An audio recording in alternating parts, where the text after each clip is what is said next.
ক্যারিয়ারের পাশাপাশি ব্যক্তিগত জীবন নিয়ে বরাবরই আলোচনার কেন্দ্রবিন্দুতে থাকেন জনপ্রিয় অভিনেত্রী রাফিয়াত রশিদ মিথিলা।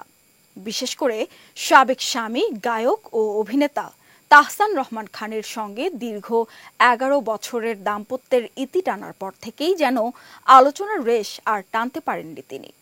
এরপর ওপার বাংলার গুণী পরিচালক সৃজিত মুখার্জিকে বিয়ে করে নতুন জীবনের সূচনা করলেও চর্চা যেন কিছুতেই পিছু ছাড়ছে না মিথিলার।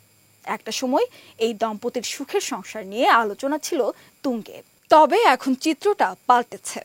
সৃজিতের সঙ্গে মিথিলার এক ছাদের নিচে না থাকা নিয়ে শুরু হয়েছে তুমুল গুঞ্জন। তাদের দাম্পত্য জীবনে কি তাহলে চির ধরেছে? এমন প্রশ্ন এখন ঘুরপাক খাচ্ছে দুই বিনোদন পাড়ায়।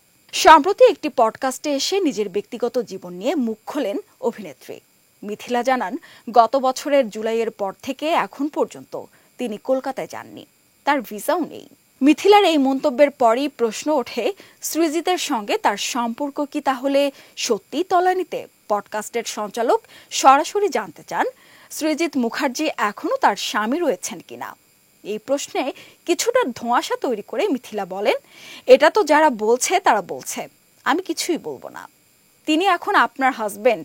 এমন প্রশ্নের জবাবে এ অভিনেত্রী জানান, হ্যাঁ, পাসপোর্টে তার নামটিও রয়েছে।